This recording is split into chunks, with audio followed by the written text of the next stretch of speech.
RLD नेता जयंत चौधरी ने कहा वह बेगम देकर बादशाह को मार देना चाहते थे। किसानों के सम्मान के लिए हमने भाजपा से गठबंधन किया है। मोदी विजन पर देश आगे बढ़ रहा है। विश्वकर्मा योजना से सभी दस्तकारों को लाभ मिल रहा है। भगवा और हरी पगड़ी अब एक साथ हैं, लाज बचानी होगी। मंगलवार दोपहर कस्बा ऊन में चुनावी सभा में सरल और सहज शब्दों के साथ भाजपा द्वारा घोषित लोकसभा उम्मीदवार प्रदीप चौधरी को अब गठबंधन का उम्मीदवार बताते हुए भारी मतों से जीत दिलाने की कही। चौधरी जयंत ने कहा, फैसले की घड़ी है, जनता फैसला करेगी। कभी नेता जनता के पीछे चलते हैं तो कभी जनता के फैसले के आगे भी नेता को चलना पड़ता है। ऊन में चौधरी साहब की मूर्ति से भावनात्मक लगाव है। मथुरा बागपत के बाद कैराना मेरी तीसरी कर्मभूमि है, जहाँ की गलियों से मैं वाकिफ हूँ। राजनीति में कभी कभी कमजोर प्रतिद्वंदी भी मात दे देता है। सपा का नाम लिए बगैर चौधरी साहब ने चुटकी ली, कहा कि वह हमें बेगम देकर बादशाह को मात देना चाहते थे। हमने सोच समझकर भाजपा से गठबंधन किया है, संघर्ष बहुत किया। आने वाली पीढ़ी के भविष्य के लिए फैसला लेना पड़ा। जमीन का बंटवारा होता जा रहा है, केवल जमीन के ऊपर निर्भर नहीं रहा जा सकता। आमदनी का दूसरा स्रोत भी चाहिए। अजीत चौधरी ने चीनी उद्योग दिया। मोदी की नज़र में कोई काम छोटा बड़ा नहीं होता। प्रधानमंत्री मोदी की सोच बेहतर है। वह किसान, मजदूर, कुशल कारीगर आदि सभी के उत्थान के लिए सोच रखते हैं। देश आगे बढ़ रहा है। लोकदल नेता जयंत चौधरी ने प्रधानमंत्री विश्वकर्मा योजना को सभी दस्तकारों, सुनार, लोहार, कुम्हार आदि के लिए लाभदायक बताया। कहा कि 13,000 करोड़ की योजना से सभी को प्रशिक्षित कर लोन देकर विकास की मुख्यधारा में लाए जाने का काम केवल मोदी ने किया है। ऐसा कभी पहली सरकारों ने नहीं सोचा था। प्रधानमंत्री मोदी ने किसान उत्थान के लिए लगातार प्रयास कर रहे हैं। उनकी सभी योजना का लाभ सभी वर्ग के लोगों को समान रूप से मिल रहा है। संयुक्त राष्ट्र में WTO के नियम के अनुसार भारत ने कृषि प्रधान देश के नाते मोदी ने $5300 करोड़ से 12% सब्सिडी आदि देकर किसान का भला किया है। भाजपा सरकार ने पहली बार चौधरी चरण सिंह को समझा और भारत रत्न से सम्मानित कर किसानों का दिल जीत लिया है। पहले हरी टोपी पगड़ी पहने हुए हम सत्ता का विरोध करते थे, आज हम एक साथ एक मंच पर हैं। बताया कि एक और एक मिलकर 11 होते हैं। चौधरी साहब ने सपा का नाम लिए बगैर चुटकी ली, कहा कि वह हमें 6 और 7 का गणित समझाते थे और बेगम देकर बादशाह को मार देना चाहते थे। चौधरी साहब ने कहा, हमने राजस्थान में कांग्रेस समर्थन देकर सरकार चलवाई, कांग्रेस की सरकार चलवाई। उन्होंने किसानों का कोई भला नहीं किया, बल्कि प्रस्ताव तक भी नहीं बना पाए और अब 2 की बजाय 1 ही सीट हमें देकर बहका लेना चाहते थे। हमने स्वीकार नहीं किया। चौधरी साहब ने कार्यकर्ताओं को भरोसा दिलाया कि अब भाजपा और राष्ट्रीय लोकदल का गठबंधन हो गया है। अब हम अधिकार पूर्वक किसानों की समस्याओं को हल करा सकते हैं। भाजपा व्यवस्था करना जानती है, हम पूरी ईमानदारी से इनके साथ हैं।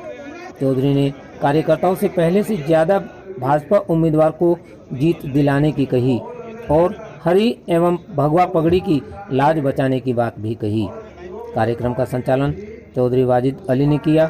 खचाखच भरी विशाल जनसभा को लोकसभा के उम्मीदवार और निवर्तमान सांसद प्रदीप चौधरी, पूर्व विधायक लोकेश दीक्षित, रसपाल मलिक, विधायक प्रसन्न चौधरी, विधायक राव अशरफ अली, पूर्व विधायक एवं भाजपा जिला अध्यक्ष तेजेंद्र निर्वाल, पूर्व सांसद चंदन सिंह के बेटे विजय कुमार मलिक आदि ने संबोधित किया। सभा में चौधरी चरण सिंह अमर रहे और मोदी जिंदाबाद के नारे गूंजते रहे। पूर्व विधायक ने कहा, देश में मोदी योगी सरकार में भाईचारा कायम है। उन्होंने मोदी और योगी सरकार द्वारा जारी विकास कार्यों की खुलकर प्रशंसा की। उन्होंने विकास कार्यों का सबसे अधिक लाभ मुस्लिम वर्ग को मिलने की बात भी कही। आप देख रहे हैं झिंझाना से प्रेमचंद वर्मा की ये रिपोर्ट। बनाना चाहते हैं, लेकिन हमारे नेता आदरणीय चौधरी जैन सिंह जी एक शानदार व्यक्तित्व है। जवाब तो आदरणीय चौधरी जैन सिंह जी ने दिया है, पर मैं जवाब को दोहराना चाहता हूं। हम पलटे नहीं, हमने पटकनी दी है और बाजुओं में दम है। पहला बदला राज्यसभा के चुनाव में लिया था, दूसरा बदला 19 तारीख के होने वाले चुनाव में लेंगे। साथियों बुजुर्गों, मेरा आप लोगों से निवेदन है, आग्रह है, अपील है। हम स्वर्गीय चौधरी जैन सिंह जी के अनुयायी लोग हैं, हम केरला के वासी हैं, हम चुनाव को बदलना जानते हैं। हम चौधरी जैन सिंह जी के सिपाही हैं और हमारे यहाँ किसानों में एक कहावत है, जो चौधरी घर का चौधरी निर्णय लेकर आता है, उस निर्णय को पूर्ण करने के लिए हम अपनी छातियां लगाकर खड़े हो जाते हैं। मेरा यहाँ देख रहे हैं वो हैं, मैं आप लोगों से कहना चाहता हूँ, अभी चौधरी साहब की एक क्लिप आई है और चौधरी साहब ने ये कहा है, हमारा जो भाईचारा है, भाईचारे के सम्मेलन होते रहेंगे, भाईचारा हमेशा बना रहेगा और अगर कोई हमारा भाईचारा खत्म करने की कोशिश करेगा तो चौधरी साहब ने कहा कि मैं सबसे पहले चेत में जाकर अपने भाईचारे को कायम करने का काम करूंगा। मैं अपने अभियंता के भाइयों से कहना चाहता हूँ कि देखिए जो योजनाएं चल रही है, चाहे प्रधानमंत्री आवास योजना हो, मैं तो अपने कस्बे का बताना चाहता हूँ कि 1300 मकान वहां बने हैं, 900 मकान अकीयत के भाइयों के बने हैं। चाहे आयुष्मान कार्ड हो, 5 लाख रुपए तक का फ्री में इलाज हमारे गरीब लोगों का हो रहा हो, चाहे राशन फ्री में राशन वितरण हो, पूरे हिंदुस्तान में 80 करोड़ लोगों को फ्री में राशन दिया जा रहा है और 15 करोड़ लोगों को उत्तर प्रदेश में फ्री में हमारे गरीबों को राशन वितरण किया जा रहा है और हमारे लिए बड़े सम्मान की बात है। मैं केंद्र सरकार का बहुत बहुत शुक्रिया अदा करता हूं कि उन्होंने भारत रत्न हमारे चौधरी साहब को देने का काम किया। चौधरी साहब ऐसे नेता थे, जब पहली बार इस प्रदेश के मुख्यमंत्री बने तो उन्होंने अपने मंत्रिमंडल में 67 में दलितों को, पिछड़ों को, संख्यकों को स्थान देने का काम किया और तो ही चौधरी साहब ने बढ़ाई है कि एक मंत्रालय हमें मिला है अपने दलित समाज के भाई अनिल सिंह जी को वो देने का काम चौधरी साहब ने किया। तो ये है राष्ट्रीय लोकदल, ये है हमारे नेता माने जैन चौधरी का सभी विधायकों को निर्देश है कि अपने दलित भाइयों में खर्च करो, अल्पसंख्यकों में खर्च करो। ये दुनिया वो आया है। मेरा तो आप सभी लोगों से निवेदन है, दरखास्त है, देखिए राष्ट्रीय लोकदल अक़लियतों की, गरीबों की, मजलूमों की, किसानों की, मैं ये बताना चाहता हूँ आपको, हम 9 विधायक हैं। चौधरी साहब हर सेशन से पहले हमें बुलाकर ये कहते हैं कि किस तरीके से आपको किसानों की लड़ाई सांसद में, सदन में लड़नी है। तो मेरा तो आप सभी लोगों से निवेदन है, दरखास्त है कि चौधरी साहब का मान सम्मान है। एक वोट राष्ट्रीय लोकदल का भाई प्रदीप चौधरी जी को गठबंधन के प्रत्याशी को ट्रांसफर हो जाना चाहिए। इसी में हमारी कामयाबी है, इसी में हमारी जीत है, इसी में हमारे नेता का सम्मान है। मैं नील चंद अल्फाजों के साथ आप सभी लोगों का बहुत बहुत शुक्रिया अदा करता हूँ। धन्यवाद। जय हिंद, जय किसान, जय राष्ट्रीय लोकदल, जय गठबंधन। उसके बाद लगभग 25 साल मैंने भी पार्टी में गुजारे, सब कुछ ठीक होता हुए भी मुझे एक चीज की बहुत बड़ी दिक्कत और चिंता थी। मैं देखता हूँ कि चौधरी चरण सिंह के बाद जो हमारे आदर्श थे, हम 80 में चौधरी साहब से पहले मेरे दर्शन किए थे। बहुत लंबे समय तक मोदी साहब के साथ रहे और लोकदल पार्टी जब थी उसी पार्टी में रहते हुए मेरे पिताजी पहली बार बने, नपुर से चुनाव लड़े, विधायक बने और मेरा बहुत लंबे पूरा 25-30 साल मेरा गुजरात पार्टी में।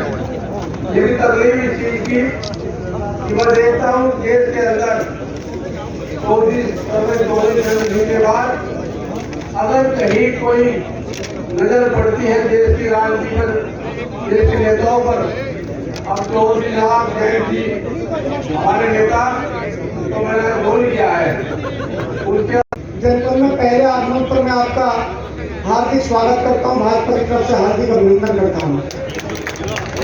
और मैं एक चीज बाबा जी, बाबा जी मेरा नंबर है,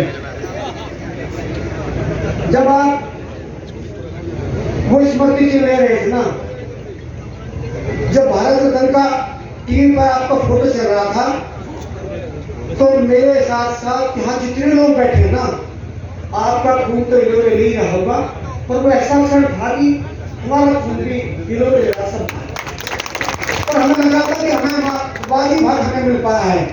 और एक एक आदमी का खून पसीना जो शरीर से लगा हुआ था, पहली बार ऐसा लगा कि उसका उचित सम्मान हमें मिला है। उनके विचार को लेकर हम क्या आगे चलते हैं और जीवन में चाहते हैं उनके दिखाए रास्ते पर चलते हैं।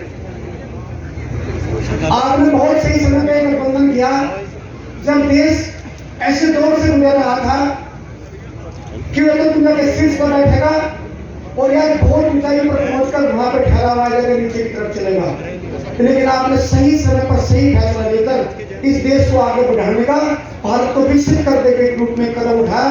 इसके लिए आपका बहुत बहुत धन्यवाद, बहुत बहुत आभार। पहले भी आपका गठबंधन था, लेकिन वो रणनीतिक गठबंधन था, वो राजनीतिक गठबंधन था।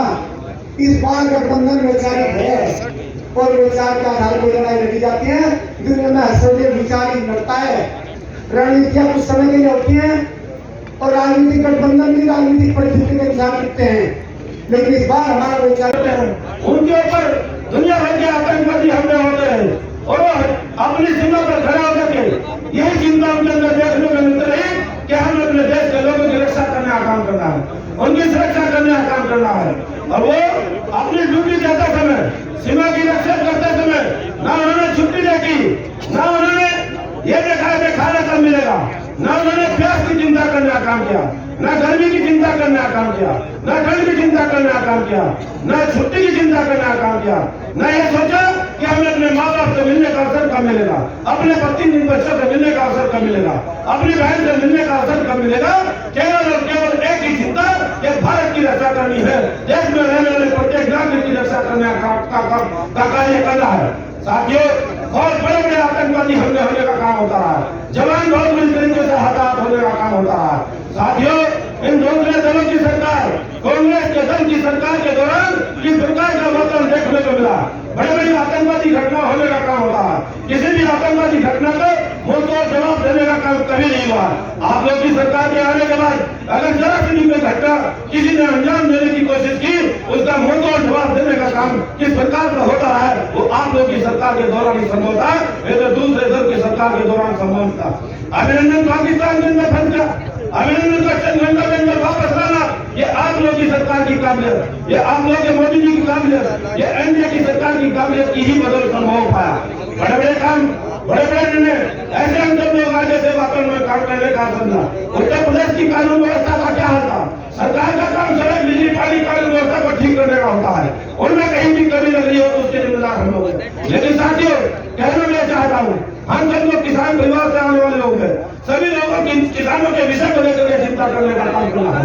जो भी विषय हो सकते हैं, किसान के हित में हम लोग आगे बढ़े, किसानों के भले के लिए आगे बढ़े, नौजवानों के भले के लिए आगे बढ़े, गरीब के भले के लिए आगे बढ़े, महिलाओं के भले के लिए आगे बढ़े।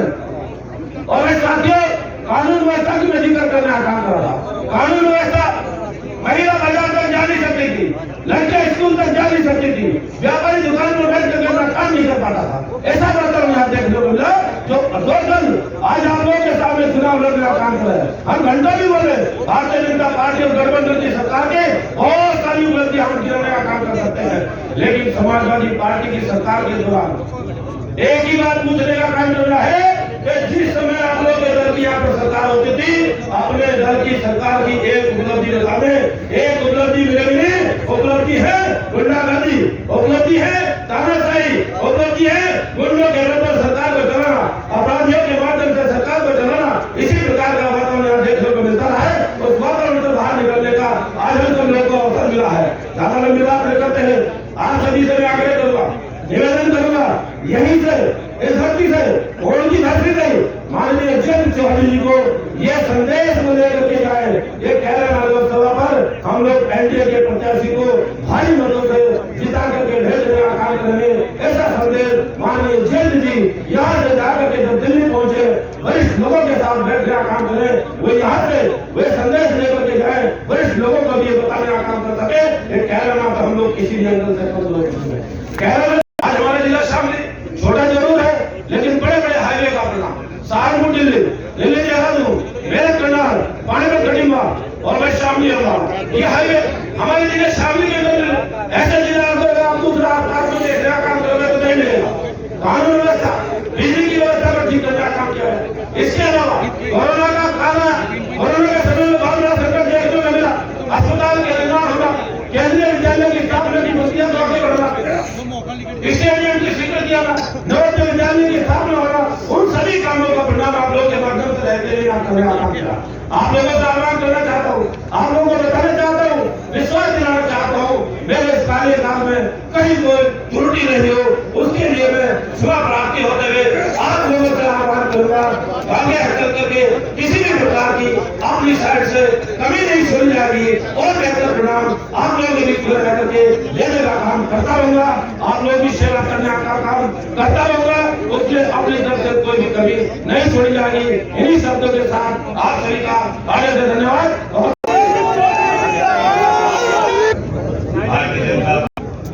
कुछ पत्रकार ऐसे हैं, मैं तो खुल के जो बोलता हूँ, जिनसे बोलता हूँ पहले सोच के गया था क्या बोलूं। कोई लाभ लपेट नहीं है, सीधी ईमानदारी से बात, हम लोग साथ ही अड़ाते हैं। बीजेपी के कार्यकर्ता को लाने की जरूरत नहीं, हम छाती अड़ा के ईमानदारी के साथ इनके साथ देने के लिए। और जिनकी भी कुछ व्यवहारिक बातें हैं, ये काम लेना भी जानते हैं, ये व्यवस्था बनाने भी जानते हैं। कांग्रेस के साथ 5 साल हमने राजस्थान में सरकार में साझेदार थे, उनके 99 विधायक आए थे, भरतपुर से आपका एक आया, तब सरकार बनी थी। लेकिन 5 साल बात मैं बताना चाहता हूं, 5 साल हम उनको जाके कहते थे कि हाँ विश्वविद्यालयों में चौधरी चरण सिंह जी की पीठ स्थापित कर दो। राज्यपाल से हमारे लोग मिलके आए, राज्यपाल जी ने कहा मैं तो याद कर रहा हूँ, राज्य सरकार प्रस्ताव तो भेजे, और फिर जब चुनाव आया, पिछली बार 2 सीट दी थी, इस बार 1 काट के 1 कर दी। कहीं पूछा नहीं कि प्रचार करने आ जाओ, मैं तो उनकी मदद करता। और यहाँ बीजेपी 13 तारीख में मुझे बीकानेर और चूरू बुला रही है कि आइए और 400 पार का नारा देके मोदी जी को मजबूत कीजिए। तो ये तो फर्क दिखाई दे रहा होगा लोगों को। हम लोग जो करते हैं मान सम्मान के लिए करते हैं, बाकी सब बात पीछे है। जो पगड़ी बनाई वो मान सम्मान की पगड़ी है, वो मैच कपड़ा नहीं है, मैंने उतार दी मत मानना। चौधरी अजीत सिंह जी के जाने के बाद खबरों में जो आप मुझे पगड़ी पहनाई है, तो मैं तो ये मानता हूँ कि पगड़ी आपके मान सम्मान की, बहुत बढ़िया मान सम्मान की रक्षा भी आपको करनी है, हमारे गठबंधन को मजबूत बनाना।